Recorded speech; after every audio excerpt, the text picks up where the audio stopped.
Do you want to be a fighter? RMC. There's only one Tyson Fury. Fighters Club. I'd like to take this chance to apologize to absolutely nobody. Alexandre Herbinet. I am the greatest. Bonjour à toutes, bonjour à tous et bienvenue dans un nouveau numéro du RMC Fighter Club, un RMC Fighter Club qui remonte dans la cage pour vous présenter l'énorme choc pour le MMA français. Benoît Saint-Denis contre Dustin Poirier le 9 mars à Miami, co-main event de l'UFC 299. Et avec nous pour présenter, on a le client idéal, le coach de Benoît, monsieur Daniel Warin. Avec moi donc cette semaine, mon partenaire du Fighter Club, co-présentateur du podcast Au bord du ring et coach de pied-point et de boxe anglaise. Comment ça va, Babin ? Ça va et toi ? Ça va, écoute, c'est un bel épisode qui se prépare là. Vu le combat en attente, on a de quoi dire avec c'est monsieur clair. Daniel Warin. Et donc on est ravis de recevoir, c'est pas la première fois, il est un habitué du Fighter Club, le coach de Benoît Saint-Denis qui a aussi travaillé avec d'illustres noms du MMA, Anderson Silva, Lyoto Machida, Dan Anderson, Alex Pantoja, même un champion actuel à l'UFC. Et oui, on a vu ça, cette relation. Monsieur Daniel Warin, bonjour, comment ça va ? Top, on a envie, donc ça va. Exactement. Pour tout vous dire, on enregistre entre deux camps puisque tu reviens de Bayonne et tu vas partir en Bulgarie pour la fin du camp de Benoît. Donc c'était notre occasion d'enregistrer aujourd'hui. Du train, je suis arrivé direct. Alexandre il m'a appelé, j'ai dit j'arrive. Et voilà, mais c'est ça les Ça, c'est la classe. Hein. Tu vois, c'est Baba. clair. Ça marche sur les athlètes, les coachs, ça marche sur la police. Petit Ouais. clin d'œil à toi. Voilà mon baba. Et on va parler donc de cet énorme choc, Benoît Saint-Denis, Dustin Poirier. C'est le combat tant attendu pour le MMA français en ce début d'année. Le nouvel épouvantail de la catégorie contre une légende. 4 mois après avoir atteint Matt Frevola au Madison Square Garden, Benoît Saint-Denis va livrer le plus gros combat de sa carrière jusque-là, en défiant l'américain Dustin Poirier ce 9 mars à Miami dans le co-main event de l'UFC 299. Un choc qui peut lui ouvrir les portes du top 5 des moins de 70 kilos et le rapprocher un peu plus de son rêve de ceinture dans la plus grande organisation de la planète MMA. Avant ce rendez-vous si important, le RMC Fighter Club reçoit Daniel Warin, le coach de BSD, pour une plongée dans les points techniques essentiels pour la nouvelle star française contre l'homme qui a affronté tant de grands noms de la discipline. Saint-Denis face à Poirier, Benoît contre Dustin, showtime. La guerre vous attend. Une pression de Benoît avec l'anglaise. Il y va. Et le middle qui suit. Dustin Poirier. Je vais faire la même chose que d'ordinaire. Que Dustin Poirier, il est un animal en face de lui dans l'octogone. Et c'est fini. Benoît Saint-Denis. 12 victoires, 12 finalisations. La gauche qui envoie un tapis. C'est l'accélération. Qui n'arrête pas. Il monte des coudes dans son coin. Qui n'a éteint. C'est terminé pour Benoît Saint-Denis. Oh, c'est fou. Par KO. Dès le premier round. Plus rude est la bataille, plus douce sera la victoire. Et merci à Max Sabolin pour cette petite prod où on entendait Antoine et Taylor. C'était donc ce combat contre Matt Frevola au Madison Square Garden. À l'intensité des cris, on comprend la performance de Benoît. Hein, Ouais, quelque chose. clairement. Il nous a fait vibrer ce soir-là. On t'avait reçu, Daniel, avant pour faire un peu le même genre d'émission, le point Oui, je me technique rappelle. avant Frevola. Ouais. Tu nous avais plus ou moins annoncé comment il allait le battre. Donc voilà, on prévient les auditeurs si vous voulez savoir comment Benoît va battre Dustin Poirier. Ça se passe dans les 30 minutes qui suivent. C'est exactement là. Déjà, Daniel, avant de rentrer dans la technique, parce que c'est ce qui va nous intéresser aujourd'hui avec Baba en plus, là j'ai mon pied-point à côté, donc avec toi je pense que ça va être passionnant. Sur l'importance, le contexte un peu du combat. C'est quand même un énorme combat, c'est une légende, je le disais dans l'intro, hein, Dustin Poirier a affronté tellement de grands noms, il a battu 2 fois Conor McGregor, ça va parler à des gens. Comment tu vois, enfin voilà, quand t'as appris ce combat, comment t'as réagi ? C'est extraordinaire de faire ce combat-là pour Benoît. Super content. C'est une grosse opportunité pour Benoît. Nous, on a zéro pression. La pression, elle est sur Poirier. On n'a rien à perdre. Franchement, super content. Numéro 3. Ah ouais, non, franchement, ça va être un beau fight. Et Benoît, il est surmotivé. Ouais, bien sûr. Vraiment, quand il a entendu ça l'a... C'était un cadeau de Noël, quoi. Et toi, pareil ? Ouais, Pour le moi, coach, je- tu vois, ouais. pour le coach que t'es, parce que même pour le coach, c'est un super défi d'avoir Dustin en face. Ben oui, en fait, Benoît, je l'ai pris de zéro. Donc, arrivé là, tu te prends un Poirier, en plus à Miami, comme un event, voilà, quoi. Je veux dire, rien que là, l'histoire, elle est incroyable. Ouais, c'est Non, incroyable. moi, je suis super excité. J'adore les défis comme ça. J'aime bien partir comme ça, un peu en guerre, tu sais, en terrain hostile. C'est un truc que je kiffe. Ah, tu m'avais dit, on va arracher la tête du New-Yorkais à New York, tu vas arracher la tête du gars de Miami à Miami, parce qu'on rappelle que Dustin Poirier, il est de Louisiane, mais il s'entraîne à Miami, Il s'entraîne en à la Floride. TT. Oui, en plus, j'ai plein de gars que j'ai entraînés là-bas, dont Pantoja, mais il y a Pedro Munoz aussi. Il y a, en fait, la TT, c'est les Brésiliens, hein. Ouais. Donc ça va être super, quoi. T'as pris quelques renseignements un peu ? Non, mais les mecs, ils vont pas me donner. Je sais, des fois, je sais. je parle à Pedro, mais bon. Ouais, suite à cette histoire, je vais demander s'il était blessé, par contre, à Pedro, parce que l'histoire de Poirier, Ouais, bien où sûr. il combattait pas, je pensais qu'il était blessé. Et bon, il m'a répondu que non. Donc après, bon, on a su que c'était une histoire de contrat. Donc voilà, quoi. Mais non, les gars, ils disent rien, quoi. Ouais. De toute façon, je leur demande pas, ça se fait pas. Tu On n'a pas rappelles, besoin de ça. On n'a pas besoin de ça. je rappelle, parce que cette émission, elle est diffusée là, à quelques jours du combat de Benoît, mais au moment où on enregistre, on sort de cet un peu un broglio qu'il y a eu, en effet, avec Dustin qui annonçait le combat off, puis qui redit que finalement c'est bon, il est in. Donc c'est ça que t'évoquais par rapport à ça. Ouais. C'est marrant, tu le disais, je rebondis là-dessus, mais tu disais, Benoît, je l'ai formé de zéro. C'est vrai que tu l'as pris, il débarquait dans le monde du MMA, aucune expérience. C'est plus fort pour toi, ce défi-là, avec quelqu'un que t'as mené de zéro, que par exemple avec Anderson Silva, Lyoto Machida, même Dan Anderson contre Fedor, qui étaient des mecs que t'accompagnais, mais que t'avais pas pris du début, tu vois. C'est plus fort? Bah ouais, c'est plus fort, parce qu'en fait, ça montre vraiment le travail. Parce que les gens, ils ont toujours un doute, quoi. Oui, mais les gars, c'était déjà des champions. C'est vrai. J'ai apporté ma pierre à l'édifice, c'est sûr. Mais là, tu prends le gars de zéro, tu l'emmènes au plus haut niveau. Ah, franchement. Alors, si on arrive à avoir la ceinture, c'est bon, j'arrête le MMA demain. Retraite. Face au Brésil. Exact, ce que j'allais dire. J'achète un hamac, là, je le mets entre deux arbres, tu ne me revois plus. Avec la petite copie de la ceinture sur l'épaule, tranquille sur la plage. Tu vois, c'est ça qu'on aime quand même. Et avant d'entamer le point technique, il est fou, Dustin, de prendre Benoît, selon toi? Il a tout à perdre. Mais en fait, je me demande s'il a eu vraiment le choix, en fait. Je me pose la question, quoi. Je veux dire, parce qu'en fait... En fait, tous les combats étaient à peu près bookés. Lui cherchait un combat. C'est vrai que c'est étonnant. Je connais pas leur deal. Je sais pas, mais bon, peut-être on va dire une passation de pouvoir. Je sais pas. Mais attention. C'est Poirier en face, on le prend vraiment au sérieux. C'est sûr qu'il le prend au bon moment, Benoît, parce qu'il a 34 ans. Quand même, c'est quelqu'un qui a fait beaucoup de guerres. Il s'est embourgeoisé aussi. Il a gagné beaucoup d'argent. La motivation n'est peut-être pas la même. Mais ça reste un champion. Puis il est pas sur une série de 5-6 défaites comme un Tony Ferguson ou quoi. Il est encore. Il compte encore dans sa catégorie. Plus que ça même. Et un champion, c'est un champion. Je veux dire, c'est-à-dire que ces gars-là, ils sont à part. Donc on se méfie. On va se préparer pour. On sait que ça va être un combat, on sait que ça va être une guerre, quoi qu'il arrive. Comment le coach, on entame ce qui nous intéresse, Baba, comment le coach y réagit la première fois qu'il entend ça? Donc on te dit, ce sera Dustin Poirier. C'est quoi tes premiers pensées de coach dans la tête, tu vois, sur le défi technique que tu as abordé?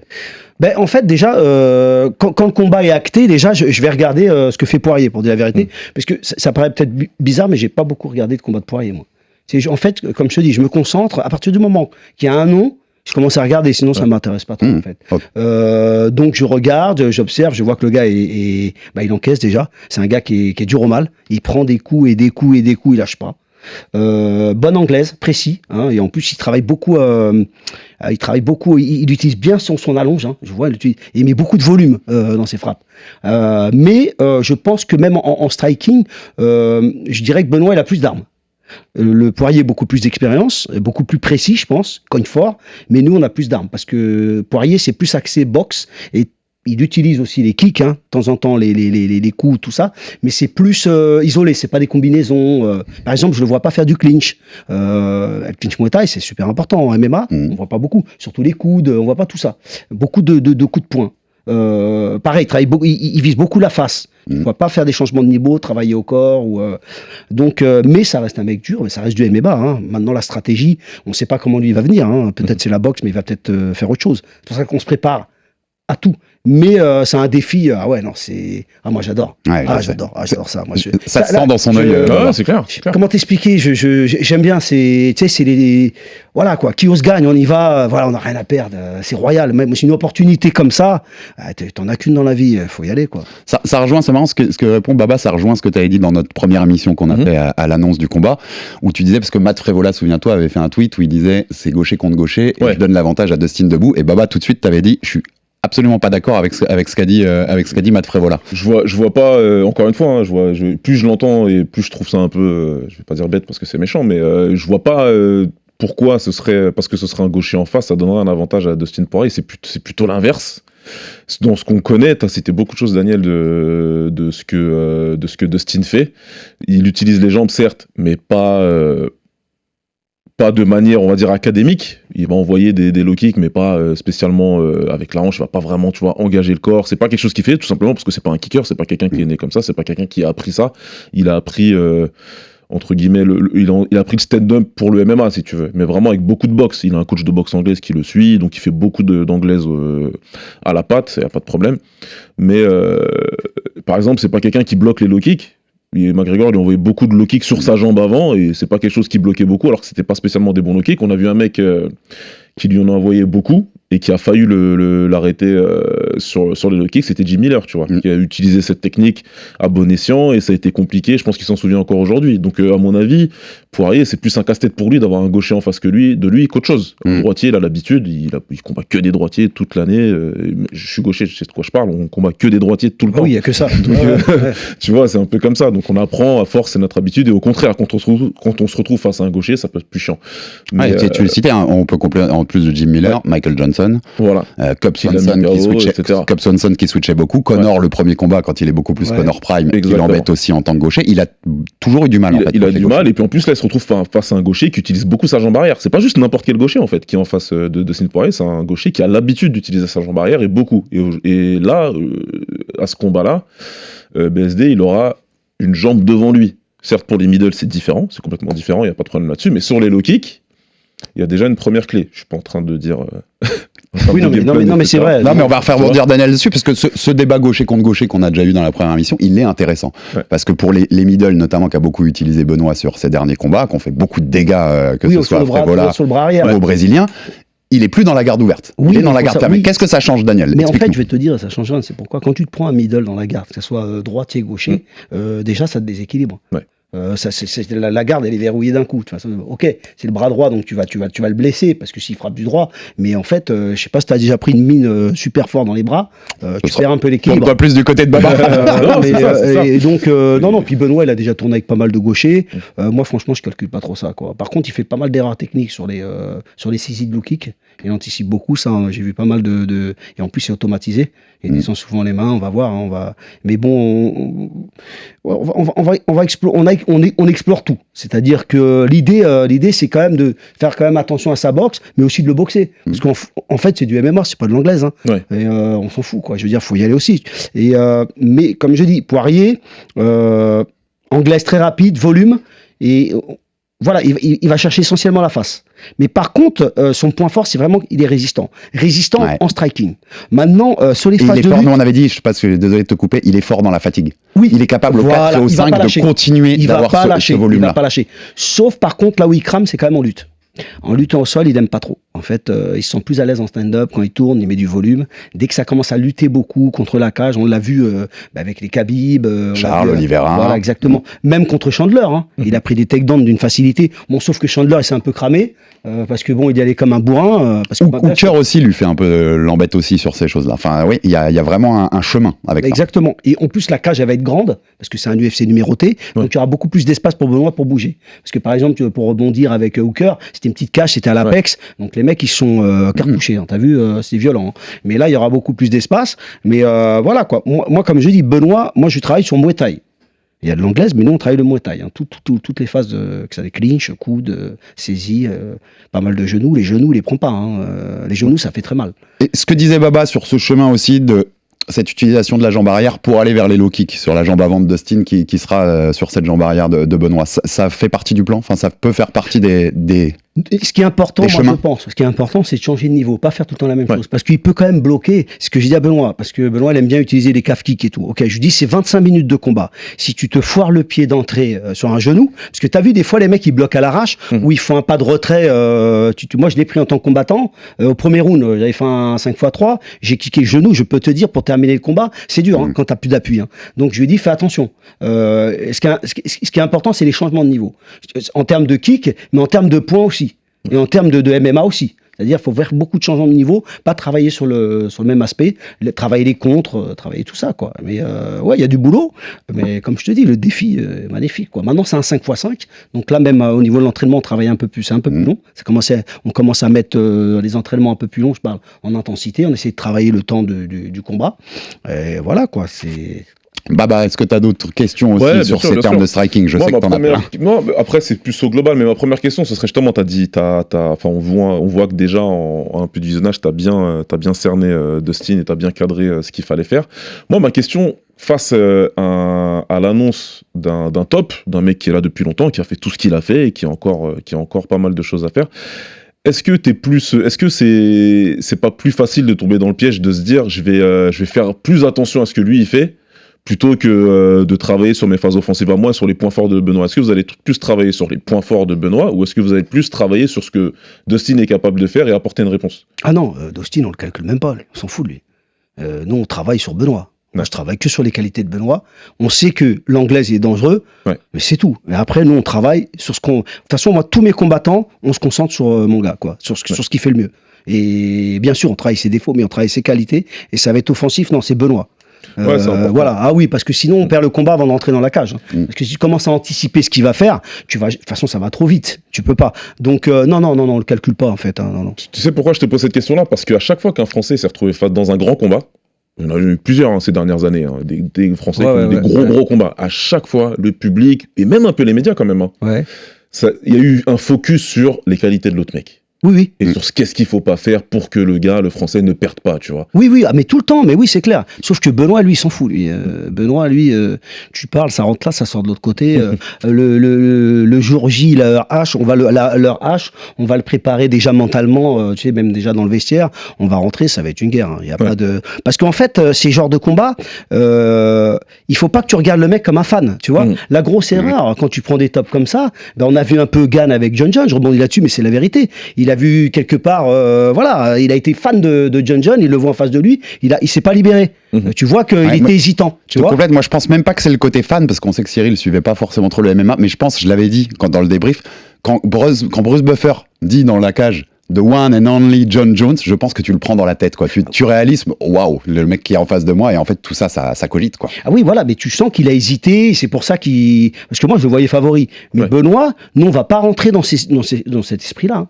On y va, je dis pas qu'il va gagner, parce qu'un combat on sait pas, mais en tout cas il va tout mettre en œuvre pour annuler le jeu de Poirier. Et puis s'il y a un truc quand même avec Benoît, parce que même de par son passé, de par son histoire, Benoît, je pense qu'il est quand même très insensible à la pression, quoi. Enfin, ça va pas le faire déjouer. J'ai pas l'impression, en tout cas. Toi, tu le connais mieux. Tu pourrais nous dire. En fait, Benoît, il arrive à faire abstraction quand il rentre dans la cage. En fait, il est dans son élément. En fait, on a l'impression que, en fait, il aime être là, quoi. Parce qu'en fait, c'est ça l'idée. Le combat, moi, en tant que combattant, je me rappelle, les meilleurs combats que j'ai faits, c'est quand j'étais content d'être dans le ring et, en fait, tu vois tout. Tu sens pas les coups, tu vois, quand tu kiffes le combat, c'est un truc incroyable. T'es pas fatigué, t'es dedans. Tu vois, parce que la pression, elle te consume. La pression, elle te fait faire des grosses erreurs techniques. La pression fait que tu n'écoutes pas. Regarde, je vais rebondir sur un truc. Tu te rappelles de Tarek Safeddine? Tarek Safeddine, une fois, il était au Strikeforce, il avait gagné la ceinture quand il avait pris Rory McDonald. Non, pas Rory McDonald, Ned Marquardt. Il l'a plié sans complexe, pas de problème. Il signe à l'UFC. Il fait un main event contre Rory McDonald à Halifax. Je te jure, Benoît, comment il s'appelle, Tarek, il était bien préparé et tout. Quand je lui parlais, il n'était pas là, le gars. Tu le sentais. Tu le sens tout de suite. Je lui parlais, il était absent. J'ai vu qu'il est sorti du fight. Et d'ailleurs, il perd au 3e, il se fait toucher. Il fait un bon début de fight et après, il écoutait plus les consignes, il était plus là. Il s'est fait absorber par la pression. Rory McDonald, Halifax, voilà. Donc c'était main event. Et en fait, il perd à cause de ça. C'est pas sur le plan technique. C'est marrant parce que ça me fait penser à toi quand vous entrez avec Benoît au premier UFC Paris. Où Benoît nous l'avait dit, il prend un peu le public quand même dans la tête. Et je me souviens de t'entendre derrière. Concentré, Benoît, concentré. Oui, parce qu'en fait, si t'es pas là, t'écoutes plus les consignes. Tu sais, moi, regarde, j'avais vu un truc une fois, ça m'avait fait halluciner. J'ai été entraîneur d'équipe de France de Muay Thai amateur. Et une fois, tu sais, quand t'es entraîneur d'équipe de France, tu prends des gars, c'est pas toi qui les entraînes. Tu dois les coacher, c'est assez compliqué. Et j'avais coaché un gars qui était super fort. Mais vraiment, le mec, il excellait. Bon, je donnerai pas son nom. Et le jour du combat, je sais pas ce qui s'est passé. C'est peut-être parce que j'étais pas son coach. Il était déstabilisé. Je te jure, on aurait dit un mec qui avait pas un niveau. Il savait pas se déplacer. Perdu ses moyens. Il était destruit. Même un jab, il n'arrivait pas. Il a perdu ses moyens. Et ça, c'est la pire des choses qui puissent t'arriver. Et en plus, c'est dur de gérer ça. Donc Benoît, lui, non, il va rentrer dans sa bulle. Comme d'habitude, déjà, il va entendre la musique des commandos. Aïe part en mission. Tu vois le truc, ça commence comme ça. Sa tête qui se transforme, là. Sa tête qui se transforme. Et après, il y a l'objectif et on suit l'objectif. Il faut faire pour pouvoir exceller. En fait, j'en parlais beaucoup avec Machida à l'époque. Il faut faire le vide dans ta tête. Il disait, en portugais, il disait pensamento vazio. Ça veut dire pas de pensée. Tu vois, en fait, tu penses à rien. T'es une machine, tu rentres, tu fais le vide total. Il y a un côté robot. Exactement, c'est exactement ça. Parce que si tu commences à te poser des questions, c'est mort. Déjà, t'es en retard sur les, tu vois. T'es prêt pour 25 minutes, t'y vas. On n'a pas l'impression enfin, tu vois, on a l'impression que Benoît, c'est quelque chose il a ce truc-là. Non, je pense qu'il peut le faire. En tout cas, il a les qualités pour. Mental, Switch ça on, se voit. ouais. Ouais, ça se voit que quand il arrive dans la cage, il a tout éteint. Il n'y a plus que son adversaire en face qui compte et ce qu'il va faire lui. C'est pour ça que c'est important. C'est pour ça que je posais cette question-là, parce que pour moi, c'est important en termes de mindset et de se dire qu'on arrive en conquérant, si tu veux. Tu arrives dans un combat comme ça, certes, c'est Poirier, ce que tu veux, mais en fait, BSD, là, il arrive dans la même position que les mecs d'avant. Ils sont arrivés pour prendre une ceinture. On parle des mecs, on parle de Izzy Adesanya, on parle de Poatan, on parle de récemment tous ces mecs-là qui ont fait des bons là au classement parce que à l'UFC ils ont dit ok, lui on lui fait pas faire 10, 8, 6, 5, non. Oui, on va le tester. On va 3 parce qu'on pense que tu vois. Il y a moyen. Ouais. Donc ça veut dire que à ça tu réponds par ouais, tu viens et tu fais le taf et tu rentres dedans. Et puis même si ça ne doit pas bien se passer, faut pas que ce soit par une histoire de ouais, comme Daniel le dit, parce que tu as perdu tes moyens, parce qu'au final tu fais une perf tu vois, en dessous de ce que tu es capable de faire. S'il faut une guerre nucléaire et que c'est une décision partagée à la fin des 5 rounds, qui va lui dire ah bah tu retournes à la 15e place. C'est clair. Qui va lui dire t'avais pas à être dans ce combat. Mais de toute façon, il va faire une guerre. Hein. Je te dis, on va comme d'habitude. Il va faire du Benoît Saint-Denis. Je veux dire, il y a pas de, on va pas faire comme je dis. Nous, on fait pas de toute façon dans la team. Je sais très bien, on fait pas du toucher-épaule. C'est du 4-11, donc on essaye de définir et on essaye de blesser, on essaye d'ouvrir, on essaye de faire mal. Parce qu'en fait, c'est ça le MMA. Le MMA, faut être opportuniste parce que en fait, avec justement cette incertitude que tu as dans le game, parce que par exemple, le Muay ou la boxe, tu sais, même le Muay, t'as plus d'incertitude que la boxe. Mais le MMA, c'est encore pire avec la lutte. Il suffit d'un moment, une seconde. Exactement, d'une opportunité, tu peux terminer le combat. Fini, Et en plus, avec les petits gants, ça fait du dégât. Donc, non, comme d'habitude, on y va motivé, content, voilà quoi. Ça va rentrer, je voulais le faire un peu après, mais on va rentrer parce que tu parles de ce côté guerre aussi. On va pour lui faire la guerre, comme d'habitude, c'est l'esprit de Benoît aussi. Est-ce qu'il y a un plus gros danger contre quelqu'un comme Dustin que quand même un gros contreur?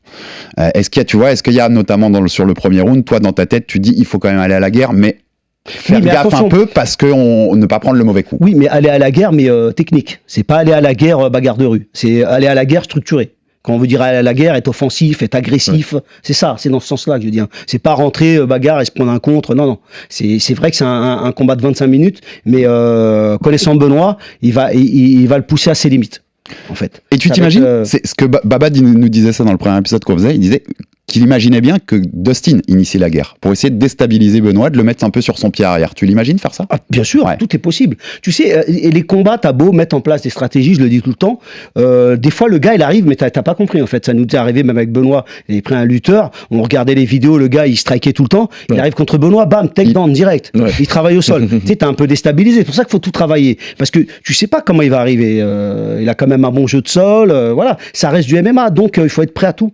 Et je pense que si Dustin lui rentre dedans, Benoît il va kiffer aussi. Ouais, bien sûr. De toute façon, il est pas contre, on le sait. Oui, voilà. Donc, Baba, si t'as une autre question. Ouais, on est face à des adversaires qui n'ont pas peur d'aller à la guerre, d'aller de l'avant. Donc c'est pour ça, c'est hautement improbable que le combat de toute façon ce soit pas une guerre. C'est le genre de combat où au 5e ça peut encore être la guerre. Le temps que ça durera. Ouais, ma dernière question justement, elle est sur la durée. Parce que là, on part sur un 5 rounds, donc on part sur 25 minutes de combat. Ça va être le premier de BSD à l'UFC. En plus, dans un gros gala, tu vois. Parce que le 299, très franchement, il est presque mieux que le 300. Ouais, énorme, pas mieux. énorme. Tu peux enlever le presque. Au moment où on enregistre, tu peux enlever le presque. Tout le monde le dit, tu vois. Tout le monde le dit. C'est un gros event. Donc, pareil, justement, parce qu'on parle de guerre depuis tout à l'heure. On parle d'agressivité, on parle de venir à l'attaque. Sans trop en révéler, on s'imagine quand même qu'il y aura quand même une notion de gestion. Obligatoire, sur 25 minutes, t'es obligé. Ouais. C'est-à-dire que même sur les phases de lutte, les phases de... Justement, on travaille beaucoup à une bonne distance pour pouvoir bien récupérer, travailler, anticiper, pour pas prendre des coups, même les phases de lutte, pas trop forcer. Il faut s'économiser quand même. Tu vas pas mettre tout le premier round. Et alors que Benoît a ce côté généreux. On sait qu'il a ce côté généreux. Mais il écoute. Avec le temps, il commence à écouter de plus en plus. C'est-à-dire que des fois, il peut s'emballer au premier round, mais après, avec le temps, il a comme un peu l'adrénaline souvent, c'est l'adrénaline du premier round. Ouais. L'excitation, tu sais, on lâche les taureaux. Exactement. En plus, il veut sentir le gars. Et justement. Et après, quand il commence à sentir un peu la fatigue, là les techniques, elles commencent à être un peu plus apurées. Tu vois, il écoute un peu plus sur les phases parce que des fois, il est dans des phases de lutte, il forçait. Je voyais là son dernier combat. Non, pas celui de Frévola, mais contre Thiago Moisés. Je lui avais parlé justement dans le coin. loin, lui dire, t'es plus technique que lui, pourquoi tu utilises cette arme. Ouais. Je veux dire, réfléchis, ne te crame pas, tu vois. Et il avait bien écouté et tu sens, c'est marrant parce que tu parles tu sens vraiment l'évolution de combat en combat avec Benoît. Ben, bien sûr, mais il faut savoir que Benoît, il a pas beaucoup de combats. Quand tu regardes par exemple les mecs de Mouet, c'est combien 13 combats, 14 combats, c'est que dalle. Non, tu vois, donc c'est dur de prendre de l'expérience, même le fait d'écouter, tu vois, le fait d'entendre ton coin, tu vois, je veux dire. Bon, comme je dis, il y a l'instinct aussi du combattant. Je veux dire, faut le laisser aussi. Ça vient de parler pendant des heures et des heures et des heures. Hein. Et lui, il sent le gars plus que nous. Donc, Poirier, il a cette expérience pour le coup. Il a cette expérience des synchrones, des combats très importants. Des guerres, ça c'est clair. Pour rester, on va passer un peu sur la partie seule parce que c'est intéressant. Nous, on a dit que c'était sans doute le chemin de victoire le plus facile. On va revenir là-dessus. Mais dernière chose sur le striking, c'est quelque chose dont on avait parlé dans l'émission qu'on avait fait ensemble à Frévola. Mon amoureux du pied-point t'avait titillé sur la jambe avant de Benoît. Tu l'utiliserais plus souvent. Est-ce qu'on n'est pas dans un cas, en plus, gaucher contre gaucher, où ça pourrait plus servir? Mais si, exactement. Là, il a travaillé beaucoup plus. C'est clair. Et pareil, la jambe avant, faut la travailler longtemps pour qu'elle soit performante, parce que c'est dur, sortir une jambe avant comme ça. On le fait plus sur des combis. Tu sais, t'envoies un bras derrière, tu coupes avec la jambe. Mais il a une bonne jambe avant. Elle peut surprendre. L'idéal aussi, c'est de travailler beaucoup sur les boxeurs, travailler les front kicks. C'est pareil, ça met du temps pour maîtriser ces techniques, mine de rien. Tu sais, des front kicks avant le timing, tu vois. C'est tout du timing, donc c'est beaucoup de travail sur le front kick, parce que de ne pas avoir peur de se faire saisir, de savoir le mettre comme il faut en tirant la jambe. Le jambe avant, c'est la même chose. Donc c'est des choses qu'il faut travailler la confiance et le timing avant tout. Et, faire des erreurs pour pas les répéter. Oui, parce que si tu hésites avec les front kicks, tu peux te faire contrer, tu peux tomber, c'est vraiment une technique qui paraît simple comme ça, mais qui est très difficile à mettre en place face à un gars. Dans le sac, c'est une chose. Face à quelqu'un, d'ailleurs, les Thaïlandais, ils excellent. Généralement, quand ils prennent des boxeurs en l'état, ils tournent, ils kickent les bras, ils poussent, voilà. Et d'ailleurs, on avait vu Ramon Dekers contre le jeune là, comment il s'appelle, le gaucher là. Oh là là, à l'époque. Je crois que c'est Sok Mong Kong. Un combat, mais il faut regarder le combat. Le gars avait 17 ans. À Olympia Stadium. Tu regardes le combat, tu dis, tu peux qu'halluciner. Le gars, que des middle, des front kicks, l'autre, il n'arrive même pas à l'approcher. Ça, c'est une maîtrise technique, tu vois. Il a 17 ans. 17 ans. Donc, voilà. Je n'ai pas envie de lui mettre des techniques où il ne va pas se sentir trop à l'aise au fight. Il faut vraiment qu'il se sente à l'aise. Et notamment, tout ce qui est clinch, tout ça, coude, il est vraiment bien. Il devient de plus en plus solide. Juste avant de passer au sol, parce qu'Alex va passer au sol, une dernière question. Est-ce que tu penses qu'il y a quelque chose, une technique que Benoît maîtrise très bien, mais qu'il a jamais, pour l'instant, qu'il n'a pas encore sorti et qui pourrait sortir sans pas besoin de révéler, encore une fois. Moi, je pense que c'est ses genoux. J'espérais que tu dis ça. Genou foie. Regarde le sourire de Baba là. Regarde le sourire carnassier là. Parce que c'est super important. Les genoux, ça te Il est gaucher. Et gaucher, tu vas direct au foie. Et en plus, mais les genoux, ça fait super mal. Ça te retire toute la condition physique. Tu vois, c'est une arme qui est pas beaucoup utilisée. Et Daniel évoquait aussi le clinch tout à l'heure en arme que Dustin a moins par rapport à un. T'imagines Benoît utiliser cette arme aussi contre un Dustin? Le truc c'est que c'est intéressant parce que Dustin, quand on l'a vu clincher, en tout cas sur les combats récents, donc Charles Oliveira ou Khabib, c'est différent, mais en tout cas Charles Oliveira, il y a eu du clinch et tout, sauf parce que dans le troisième il se fait prendre le dos à partir du clinch, tu vois, avant que ça se termine. Et on l'avait dit quand on a fait la preview, toi et moi, alors on vient de le dire tout à l'heure en début d'émission. C'est pas retirer ses qualités à Dustin, mentales ou physiques, de dire que quand ça va au clinch, il lâche beaucoup plus vite que quand c'est des échanges à distance, tu vois. Exactement. Ça lâche beaucoup plus vite. Donc bien sûr qu'au clinch, il y a quelque chose à faire. Une fois, deux fois. Charles, au premier round, même s'il a un peu dominé avec l'anglaise, il lâche des genoux au clinch. Dès qu'il peut, tu vois. Dès qu'il peut, hop, genou au corps. Genou au corps. Des petits trucs pour le... Non, mais ça fait mal. Ça fait super mal. Et tu sais que quand tu prends beaucoup de genoux, t'as peur d'envoyer des points à un moment. Tu sais, ça commence à faire mal. Et le clinch, c'est une arme pour inhiber les points de l'autre. Mais regarde en boxe anglaise. T'as vu les gars qui se collent? Tu crois que c'est quoi? Le dirty boxing. C'est pour empêcher le mec d'évoluer. À partir du moment que tu t'es collé, tu peux plus envoyer les points. Ça reste du MMA, après il y a des transitions. Mais en boxe, t'as raison, utiliser ton physique aussi, tu vois ce que fait un Fury par exemple. Il faut utiliser toutes les armes que t'as. Et c'est vraiment parce que cet autre truc où il lâche plus vite, on va y venir. C'est aussi, on l'a remarqué quand on en parlait, c'est au sol. Contrairement à debout, Tu l'as vu contre Habib, contre Charles. Quand il est déstabilisé au sol et que la dimension physique de l'autre lui rentre dedans, ça le complique. Ouais. Il lâche plus vite. Ouais. Mais bon, faut arriver. Vous l'avez analysé ça? Oui, tu sens que c'est le meilleur chemin de victoire en fait. C'est vrai que c'est le, en tout cas en théorie, parce que tu sais la pratique c'est autre chose. Mais en tout cas, c'est vrai que c'est le chemin qui paraît le plus intéressant. Tu vois. Mais par exemple, regarde Frévola, il y avait ce chemin, on y avait pensé aussi. Il s'est pris un high kick dans la bouche. Ouais. Tu vois, donc des fois, c'est ce que je te dis. D'ailleurs, tu nous avais annoncé, tu avais dit, on verra son high kick. Là, il nous a dit, on va voir les genoux. Bon courage, Dustin, tu vas prendre un genou. Mais ce que je veux dire par là, oui, le sol, il y a un truc à faire. Il y a un truc à faire. Parce que c'est vrai que Benoît, il a un bon sol. Bon, Dustin aussi, hein, mais Benoît, il a vraiment un sol. Il a soumis beaucoup de gens. Hein. Et on va parler franchement, parce qu'on s'en est fait un sourire dans l'émission. C'est une ceinture noire de JJB. Dustin, c'est une ceinture noire. Ceinture noire, entre guillemets. Je sais. Alors là, je sais pas. Parce que tu sais, il y a ceinture noire et ceinture noire, tu vois. Il y a pas les mêmes. Non, mais je pense que bon, il est entouré de Brésiliens. Tu sais, les mecs des fois, ils aiment bien donner la ceinture, surtout quand c'est un champion. Tu sais, ça fait bien pour la photo, tu vois. Non, mais on a vu plein de champions. Enfin, plein de mecs après un combat de l'UFC. Oui, gagner. Ouais, bon. Même les ceintures de Muay Thai, hein, t'as vu ou pas? Alors ça, par contre. Me lance pas là-dessus. Vous allez. Non, mais moi, on va ouvrir une digression de 25 minutes là. Non, mais moi, j'ai souffert moi au Brésil avec les merde.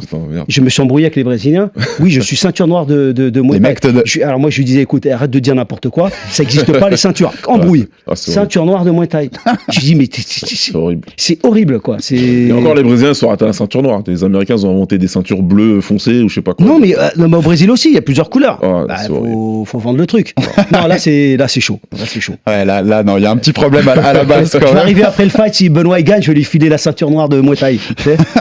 Tu vois sur le sol tu parles de sol et tu parles du combat de Frévola où il prend un kick dans la bouche, c'est vrai, mais pour moi c'est super important ce qui se passe avant le high kick.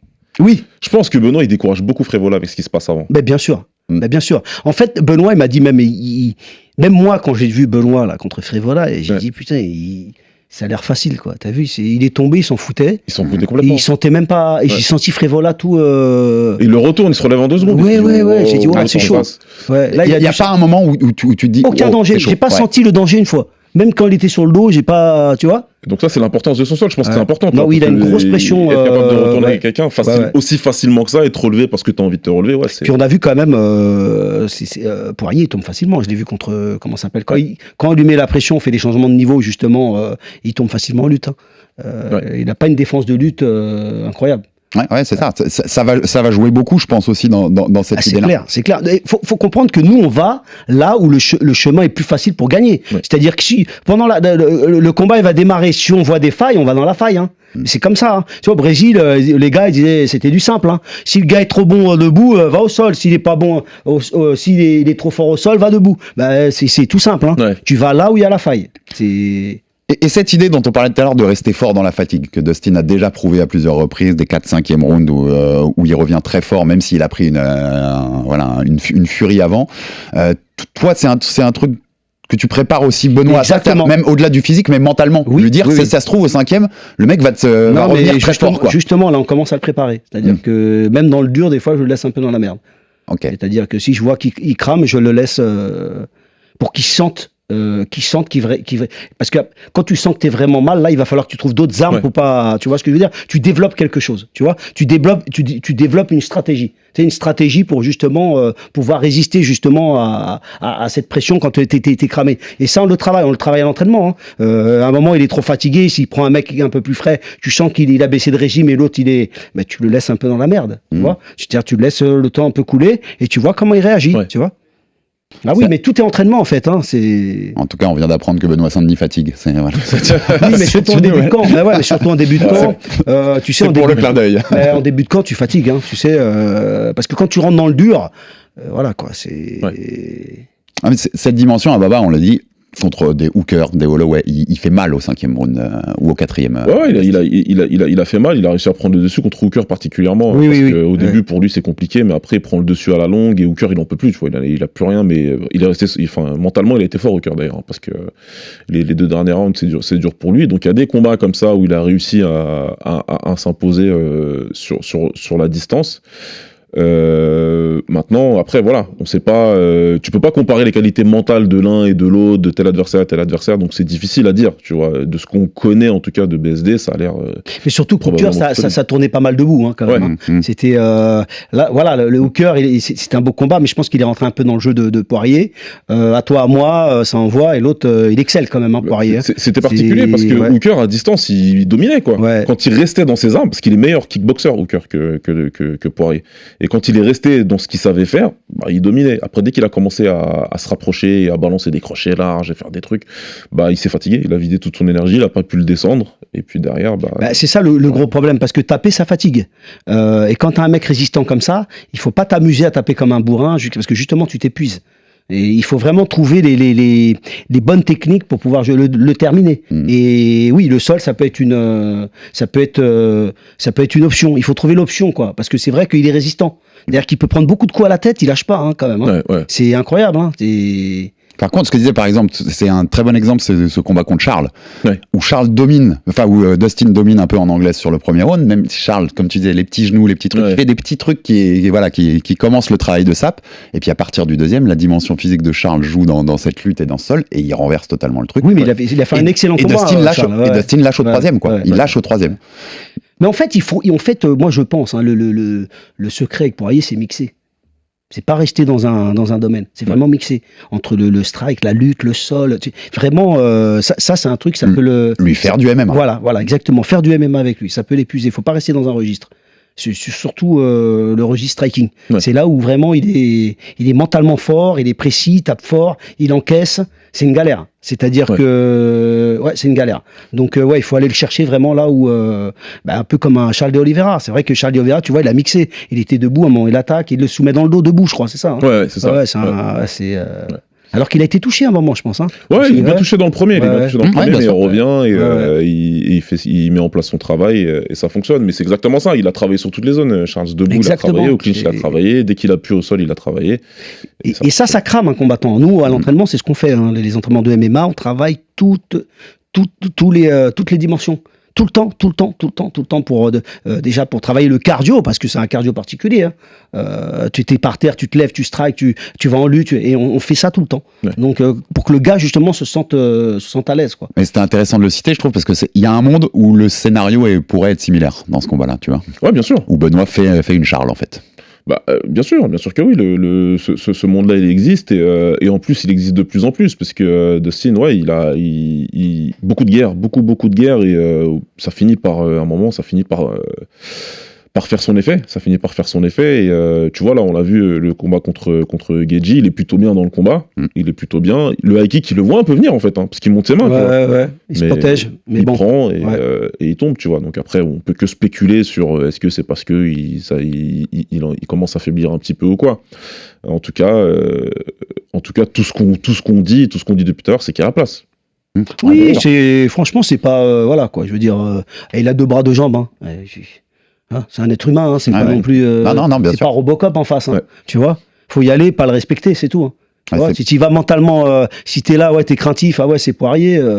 Même s'il y a Bruce Buffer, nous on s'en fout. Hein. L'objectif, c'est c'est le. Par contre, en faisant un peu de supputation, mais tu penses qu'avec les performances qu'a fait un Benoît depuis 6 mois, un Dustin, il se dit quand même, il y a quand même danger là. Quand même gros danger en face. Oui, à mon avis, je prépare. Hein. Il prend le combat au sérieux, ça je suis sûr. Les champions comme ça, c'est pas, ils prennent tous ces combats au sérieux. Parce que il sait que Benoît il a faim. Et il sait que Benoît, il s'est pas embourgeoisé comme lui, parce qu'à un moment, le problème, c'est que quand tu commences à faire beaucoup d'argent, il faut aller à la salle, aller se taper, parce que tu prends beaucoup de coups à l'entraînement. Puis c'est dur. Il y a un moment, t'es dans le luxe. Regarde McGregor. Hein. La célèbre phrase, Daniel. C'est difficile d'aller courir à 5h du matin quand tu dors dans des draps en soie. C'est ça, quoi. Donc, nous, on s'entraîne à l'ancienne dans les caves et c'est parti. Hein. Il n'y a pas de soie, il n'y a pas de soie du tout. Allez, on fait des grandes pentes sur le béton et allez, c'est parti, quoi. C'est clair. Non, mais c'est marrant parce que c'est exactement ce que Justin Gaethje a dit quand il s'est fait interroger sur le combat. C'est exactement ce qu'il a dit. Il a dit que, déjà, il pense que BSD a de grandes chances de gagner. De 2, que si c'était lui qui avait pris le combat, il le prendrait extrêmement au sérieux parce que c'est un mec qui monte et qui a la dalle. Et c'est ce qu'il a dit. Il a dit, contrairement à Dustin et moi, BSD, il a pas encore il s'est pas encore embourgeoisé, il a pas encore cette vie-là, il a pas encore les draps en soie. Donc lui, il a la dalle. Et nous, en fait, on est à un certain niveau où ces mecs-là, ils viennent pour tout nous prendre. Et donc, si clair, Justin réfléchit comme ça, normalement Dustin réfléchit comme ça aussi. Ouais, je suis d'accord. Et donc ça. Et puis Dustin, tu sais, Dustin Poirier, il a toujours. Il a un peu cette petite. C'est un bon gars. Hein. C'est un bon gars qui fait plein de choses. On remet pas en question tout ce qu'il fait de très bien en dehors de la cage. Il y a de charité. Mais il n'empêche que il a souvent dans son discours et à l'approche des combats, il a souvent ce petit discours, cette petite pointe d'arrogance. Et spécialement quand il prend un mec qui est classé moins bien que lui. Il avait fait avec Hooker. Hein. Il parlait, et puis tu sais, il parle un peu comme un daron après quand il finit dans la cage. Alors, je croyais que t'allais me casser la gueule. Hein. Mais tu vois. Oui, le mec il vient pour te casser la gueule. Ouais, il a le droit de le dire. Quoi. Oui. Tu vois, c'est dédicace à ceux qui aiment pas, qui disent que le trash talk, il faut pas être arrogant. C'est pas de l'arrogance de dire que tu vas dans la cage pour casser la gueule à quelqu'un. C'est ce qui se passe quand tu fais un sport de combat. Exactement. Sinon tu vas faire, je sais pas moi, Non, mais totalement. Tu vas faire du ping-pong. Il y a qu'Alexandre dans le. J'ai vu, il y a une table de ping-pong là. Attention, je suis très chaud en ping-pong. Apparemment, moi je suis pas mauvais non plus. Hein. Le défi est lancé, Daniel. Baba, est-ce que tu as encore un peu des questions que tu avais envie de poser à Daniel sur ce plan technique? J'ai pas même de si questions. on a déjà bien. Ouais, non, pour moi j'ai pas d'autres questions. On en a déjà appris beaucoup et puis c'est intéressant. J'ai 2 petits points d'abord à te demander quand même. On en avait parlé quand on fait la preview. Quand le combat a été annoncé, l'ouverture sur les sites de Paris, Benoît est le favori. Oui, j'ai vu Avec ça. Baba, on avait dit, pour son passé, pour ce qu'il représente, nous, on pense que la logique, c'est que Dustin soit favori quand même. Tu penses quoi de ça? Oui, moi aussi. Hein, tu sais, les bookmakers, faut pas. Non, je sais bien, mais ça m'intéressait. Oui, moi, je pense que oui, le favori. C'est lui le challenger. Oui, c'est lui qui doit. D'ailleurs, il est challenger. Hein, c'est lui qui va rentrer en premier. Donc, oui, bien sûr, le champion est favori. Non.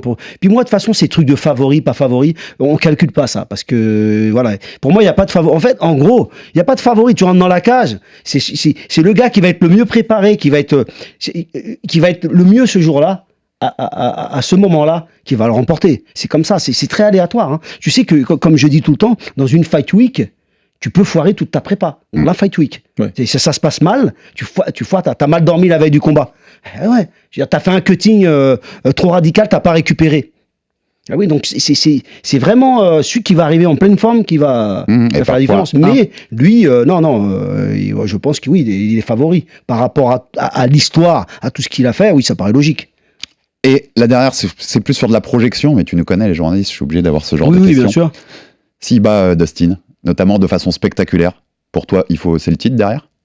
Ça mérite. Ouais, c'est possible. Hein. Avec l'UFC, tout est possible. Donc, la preuve. Hein. La preuve. Qui aurait dit que Benoît allait prendre Poirier? Je veux dire. Donc, tout est possible. Hein. Mais bon, on va se concentrer sur Poirier. Déjà, c'est pas la mince affaire. Donc, voilà quoi. Ouais. Et comme on a vu passer les images ces dernières heures, ça je suis obligé, ça c'est ma petite question bonbon de la fin, on a vu ces images de sparring entre Benoît, enfin de travail, pas forcément gros sparring, mais entre Benoît Saint-Denis et Saladin Parnasse, qui est descendu vous aider au camp, notamment des phases de lutte. Je t'avoue que tu regardes ça, tu te dis waouh, on est bien, le MMA français on est bien quand même. C'était quoi? Raconte-nous les phases entre Benoît et Saladin. Et nous on l'a dit l'autre fois, je sais pas si tu as entendu notre émission, on en a dit... Ce qu'on parlait de Doumbé Baki, très attendu médiatiquement et populairement, on me disait le combat sportivement qui serait le plus beau à faire entre deux Français, c'est Benoît contre Saladin, sans doute. Saladin, déjà, c'est super qu'il soit venu, parce que c'est un champion, il se déplace, il vient à Bayonne. Pour nous, c'était un honneur. Il s'est déplacé avec Stéphane. Franchement, super fort, bonne mentalité. C'est un très, très, très grand combattant. Hein. Et ça a bien tourné avec Benoît. Hein. C'était du solide. Ouais, c'est du haut niveau. Tu sens que c'est du haut niveau. Ah ouais, il va vite. Ah ouais, non, il est très fort. Hein. Dans sa KT, je vois pas qui c'est qui peut le battre, là. Du moins, au KSW, personne. Non, c'est clair. Il a tout nettoyé. Non, franchement, c'est un très bon combattant et il est propre dans ce qu'il fait. Franchement, c'est. Et puis bon, voilà, quoi, ça nous a fait plaisir de le voir. Bon, il était déjà venu nous aider dans d'autres camps et ouais, c'est sympa. L'échange était sympa. Hein. C'était un échange, allez, on va dire. Vigoureux quoi. Viril mais correct. Viril mais correct. Voilà. Pour une expression chère au rugbyman ou au foot, exactement. Baba, on va conclure avec nous. Ouais. C'est obligé, je sais que c'est pas ton passage préféré, mais Pronostic, Baba. Ah, c'est pas du tout. Benoît Saint-Denis, Dustin Poirier. Non seulement c'est pas mon truc préféré, mais en plus après je me retrouve dans des vidéos de combattants. Hein Bonjour monsieur Cédric Doumbé. Mon téléphone, il a Si tu nous sonné toute entends. la semaine dernière. Il a mis les images de nous qui pronostiquent le combat dans sa dernière Pourquoi t'as vidéo. pronostiqué qui, Doumbé contre Baki? Bah j'avais dit Doumbé, tu vois, mais avec un long laïus, mais il y a eu que le pronostic à la fin. Ouais. On a pris que les 2 Ah oui, mais secondes c'est du tout le temps pronostic. comme ça, on prend le. C'est pour ça que je fais même plus de pronostic. Moi, je dis plus rien. De toute façon, je suis nul en pronostic.